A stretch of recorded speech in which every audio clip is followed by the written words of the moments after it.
Welcome to this lecture in Consumer Behavior and Marketing Communication. The topic that we are going to discuss today is cultural influence on consumer behavior. Taking this topic further, this is me, Ashish Avasthi, Assistant Professor, Department of MBA, IMS Engineering College, Ghaziabad. Let me take this topic further by changing this slide. First of all, we need to answer the question as to what culture is. So, a culture can be defined as the sum total of the way in which people of a certain place live. Now, I would like to highlight this line. Culture is a distinct way of life of a group of people. So, culture is a distinct way in which a group of people of an area or a locality or a country or a state live. Culture includes many components. So, whatever you are seeing below this line are various components of culture, various things that culture includes. Culture includes knowledge, culture includes beliefs and practices. So, there are certain practices, there are certain beliefs, there are certain concepts which a group of people carry, which is a part of their culture.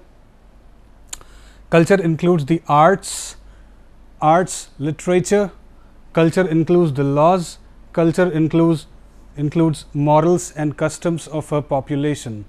So, these are the things that culture constitutes of.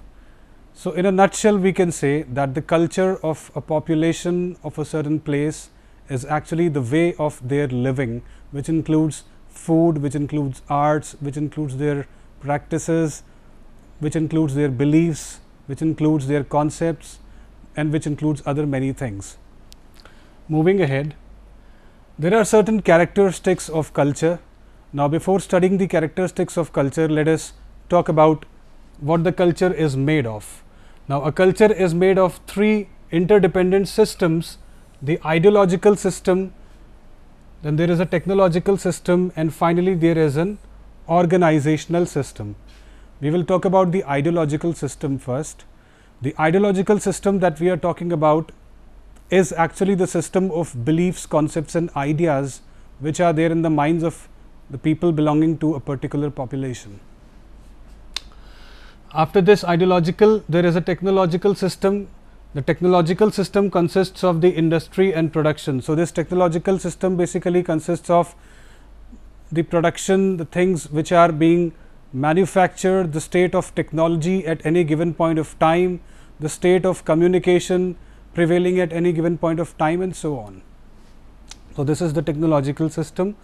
And last but not the least, there is an organizational system where everything is put in order as a society. So, everything is organized. There is a organization of people in the form of families, and there are organizations of businesses, and businesses and families interact with each other, and goods and services are produced, and these are sold, and so on. And there are so many other things which are practiced in between. So, these are three interdependent systems that constitute the culture of a group of people at a particular place at a particular time. There are certain characteristics of culture, as you can see here. Culture is learned. So, culture, as we know that it is the sum total of the way of life of a particular group of people, it is actually learned. In our families, to take an example, we learn various types of foods, we learn about various types of practices, we learn about various types of norms. So, culture is learned in a family. In society, we transfer values and we transfer ideas to each and everybody we meet. Likewise, a culture is learned. Next characteristic is culture is socially shared. By social sharing, I mean whatever values, whatever ideas, whatever beliefs I have, the literature that I have, my food that I eat, I will share it with the people whom I meet, and in this way I will also transfer a bit of culture. So, culture is not only learned, but it is also shared between the people of a society. Third characteristic is culture is similar, yet it is different. Every country, every group of people are distinct from each other, and every group of people have their own set of beliefs, have their own set of food that they eat, their clothing, their arts, their cinema, their music, their books. So, there is a culture which is prevailing in each and every set of people, but then the culture of a certain group of people will differ from the culture of another group of people. So, culture is similar yet different. To elaborate this point further, I would like to take you to the first slide. These were the things that culture comprised of. So, whether you talk about a group of people in India, or you talk about a group of people in the US, or you talk about the group of people in any other country, each such group will have these things in their culture. There would be beliefs and practices, there would be arts, there would be morals and customs, there would be laws, etc., etc. But even then, those things belonging to one group of people will differ from another group of people. So, therefore, culture is similar, but it is different. The next characteristic says that culture is persistent and it is gratifying. The word gratifying means satisfying. So, culture is persistent. By persistent, we mean that culture is prevailing, it is here to stay. Culture stays on. Culture does not vanishes or disappears. Culture stays on, and it gives satisfaction to people, mental satisfaction to people. So, it is persistent as well as gratifying. Last but not least, culture forms a boundary for an individual to think and act. Culture, as we already discussed, comprised of morals, values and customs. So, these morals and customs actually form a boundary, and a person is expected to be inside the boundary. A person is not expected to cross the boundary. So, culture forms an invisible boundary in which the person of that particular group has to conduct himself and his actions. So, a culture also holds the responsibility of forming a boundary, and people have to follow that. Moving to the next slide. Now, here we will cover the components of culture. Now, there are two basic components of culture. One is the mental component, or which we call the internal mental culture, and there is an external material culture. So, there is an internal mental culture. This mental culture will actually comprise of the ideas, the opinions, the beliefs, the concepts which you have imbibed. These ideas we might have taken from our family, these opinions and ideas we might have taken from the society, we might have taken these ideas from some books. So, whatever is there inside our minds, the concepts, the beliefs, the knowledge, the ideas, all these constitute the internal mental culture, while there is an external material culture. Now, the external material culture is the part of the culture which we can say that it is the tangible part of our culture which we can see and feel. So, internal material culture consists of the music, theatre, clothing, housing, books, movies, etc., etc. So, we eat the food. So, food is a part of the external material culture. We read books. Books are a part of the external material culture. We have music, we have the cinema, we have clothing, we have sports. So, all these things which can be seen, which can be felt, which are tangible, which we practice, are the part of the external material culture, while our beliefs, our concepts, our knowledge are a part of internal mental culture. We can further divide internal mental culture into two parts, which is the cognitive component and the normative component.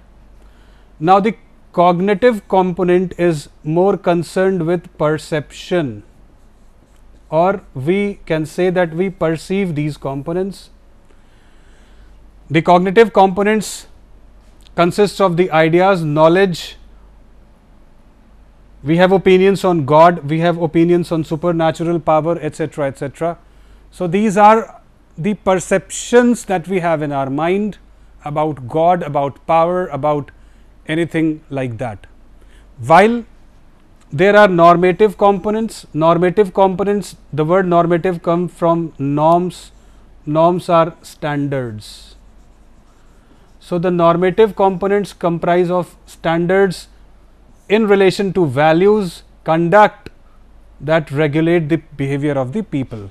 So normative component will consist of the values, it will consist of the way in which the people should behave, it will actually comprise of the norms or the standards which are expected from the people belonging to a particular culture. To sum up, culture can be divided into two components. One is the internal mental culture, other is the external material culture. The mental culture can then be subdivided into two more components, first of which is cognitive and the second of which is normative or prescribing, which is full of norms and standards. Moving ahead, culture impacts the consumer behavior. So we have been discussing about the culture up till now. We have discussed about what all culture comprises of. We have discussed about the characteristics of culture. We have discussed about the components of culture. So we have studied what culture is. The question what culture is now clear to us.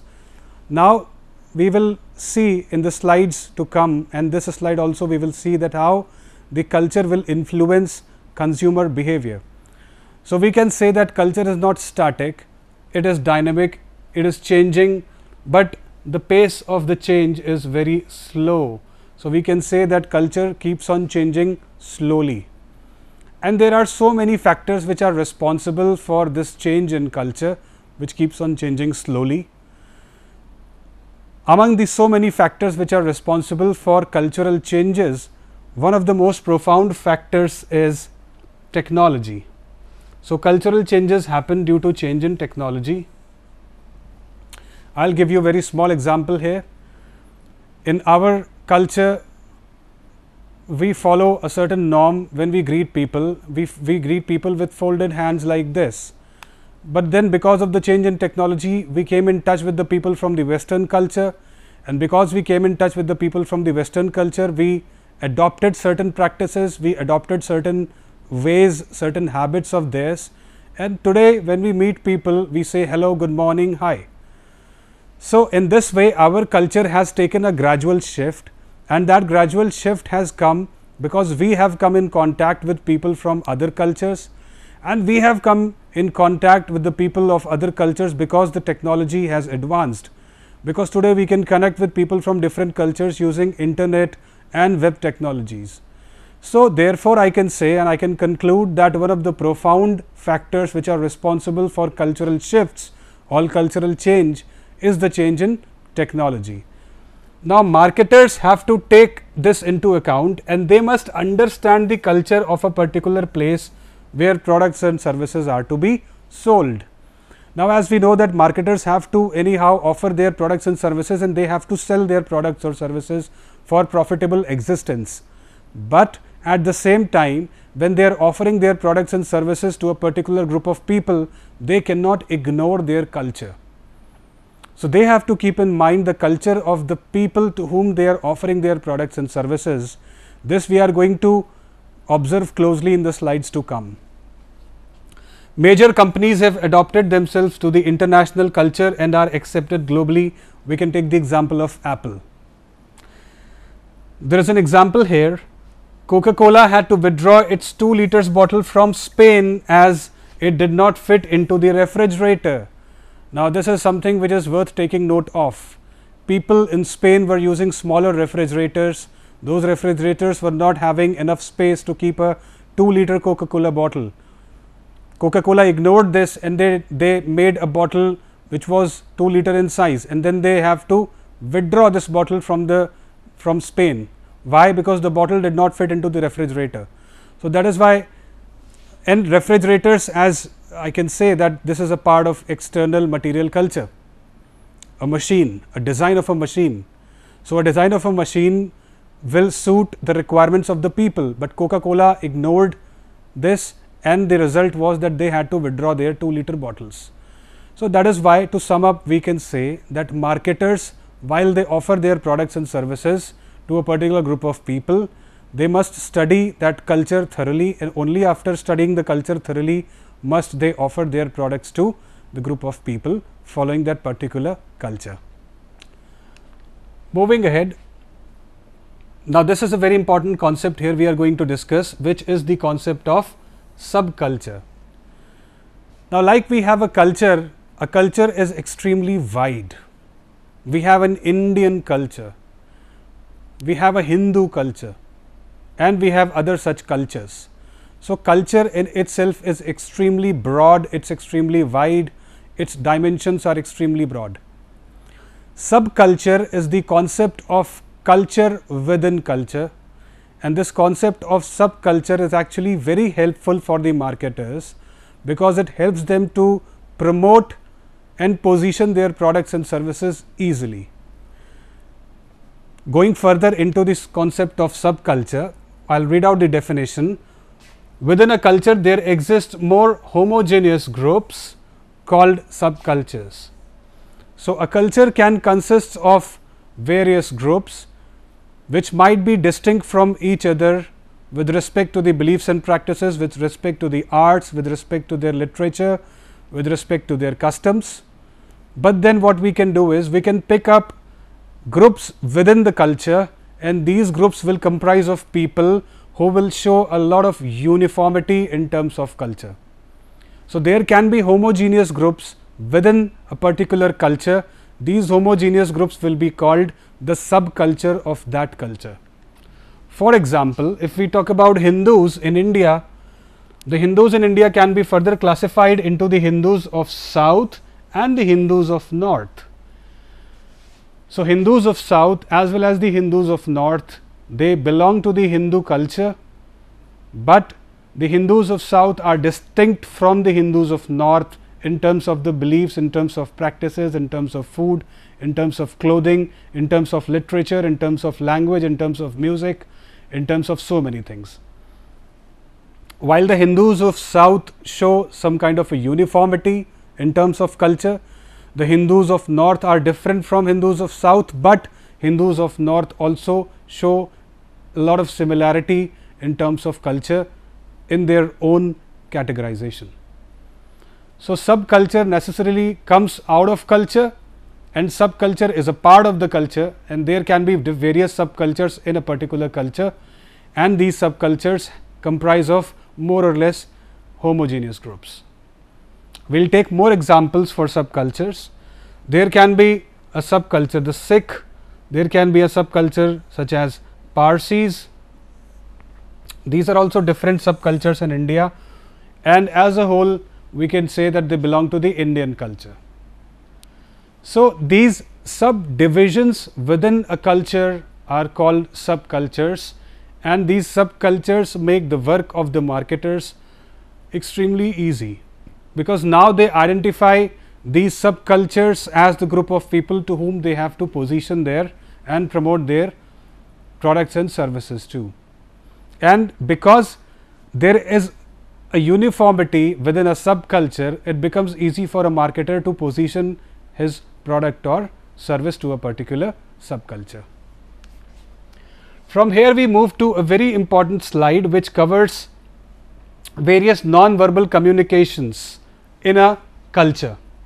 Now, the non-verbal communications that we are covering here, let me read out these first. We are covering time, we are covering space, we are covering etiquette, we are covering friendship, we are covering agreements, we are covering symbols. So, these are various non-verbal, I should say, factors, or we should say these are non-verbal communications which are covered in a culture. Each culture assigns a meaning to the non-verbal signs utilized by it in communications. So, I would like to once again read out these signs, or I would like to read out once again these non-verbal communication: time, space, etiquette, friendship, agreement and symbols. Now, we are going to discuss each one of this in detail, and we will see how a particular culture has got its own set of non-verbal communication which differs from various other cultures. time, cultures can be divided into two parts: monochronic culture and polychronic culture. Now, monochronic cultures are those cultures in which the people are not multitasking. Monochronic cultures believe in performing one task at a time, while in polychronic cultures we see that people perform multiple tasks at a time. So, we can say that monochronic culture is not multitasking, while polychronic culture is multitasking. So, in terms of times, the culture can be monochronic and polychronic. Space, with respect to space, there are certain cultures in which space is respected.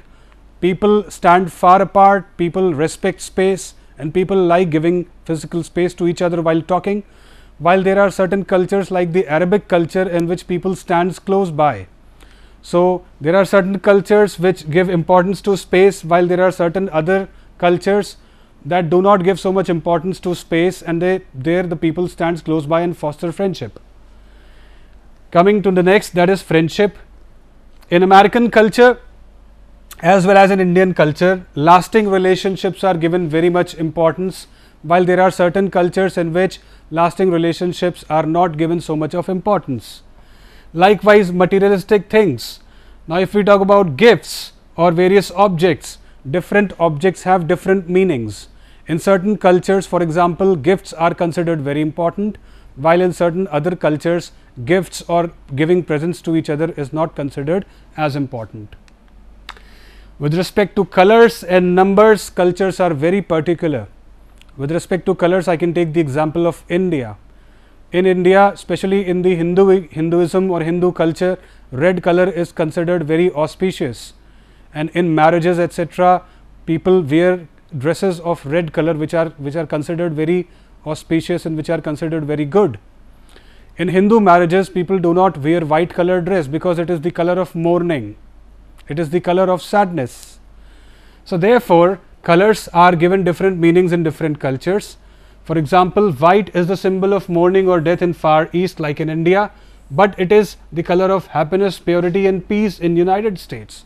So, in India and United States, white has a different meaning. Likewise, red has a different meaning. In India, it is a sign of masculinity. In UK and France, so red again has a different meaning in India, UK and France.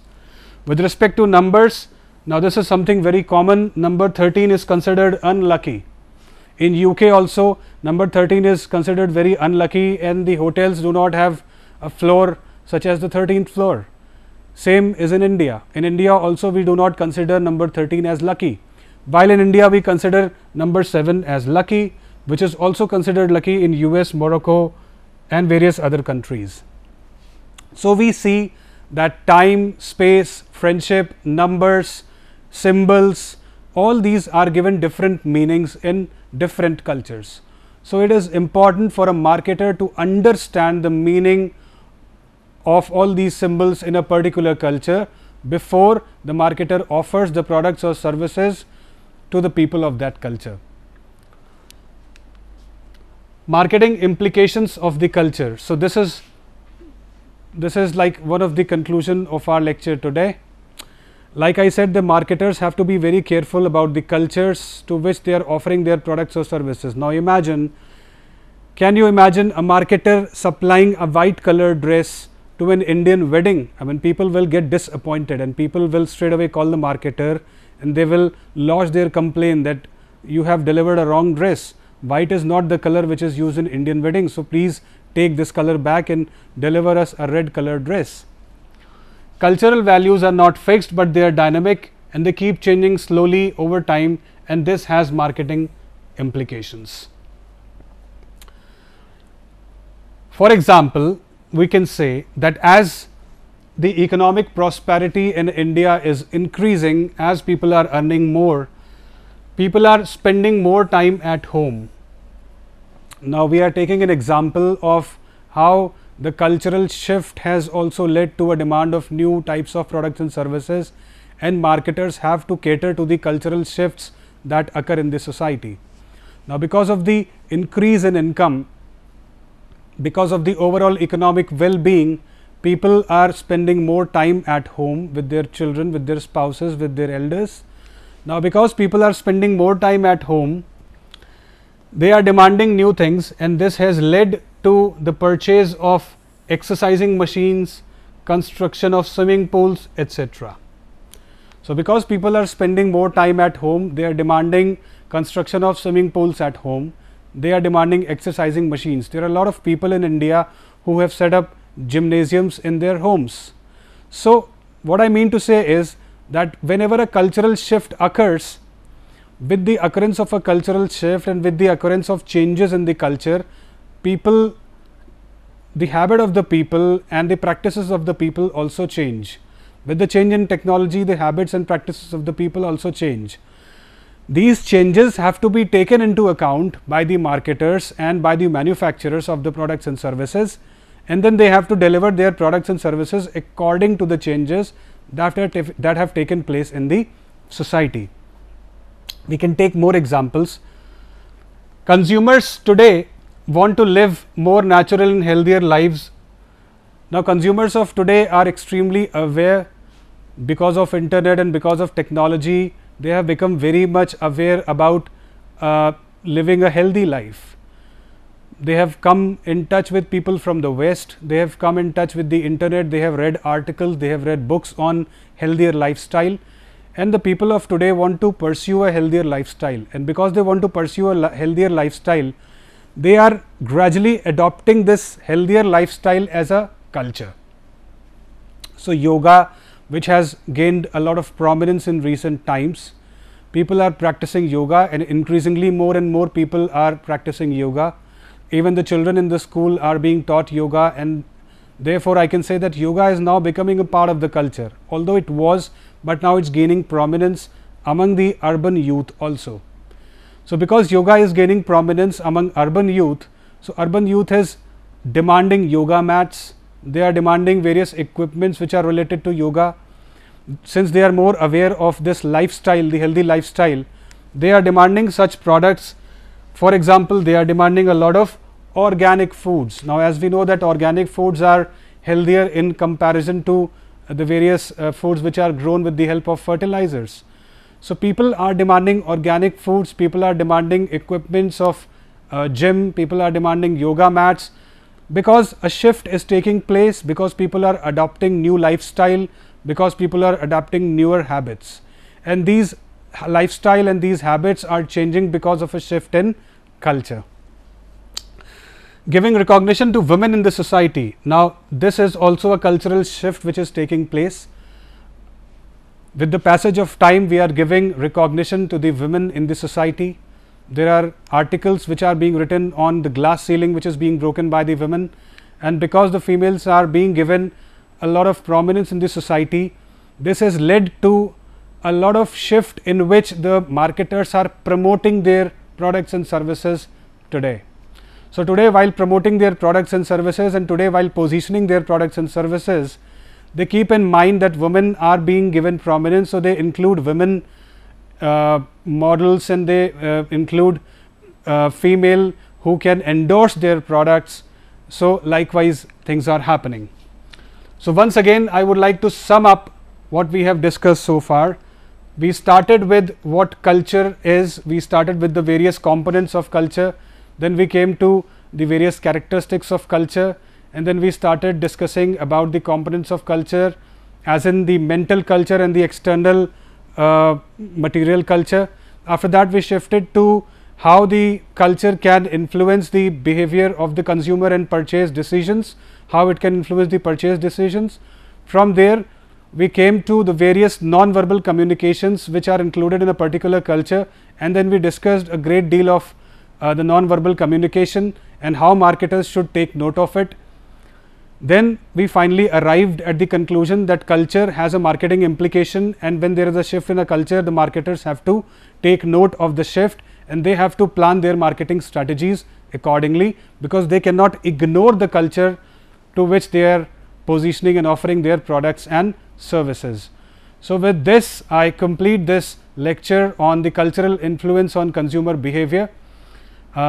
For any questions and any suggestions, I would like to share my email ID. My email ID is ashish.awasthi@ashish.awasthi imsec.ac.in. So, your questions as well as suggestions are welcome, and I would, to the best of my ability, would like to answer them. With this, I bring the slide to the end of my lecture. Thank you so much. Thanks a lot.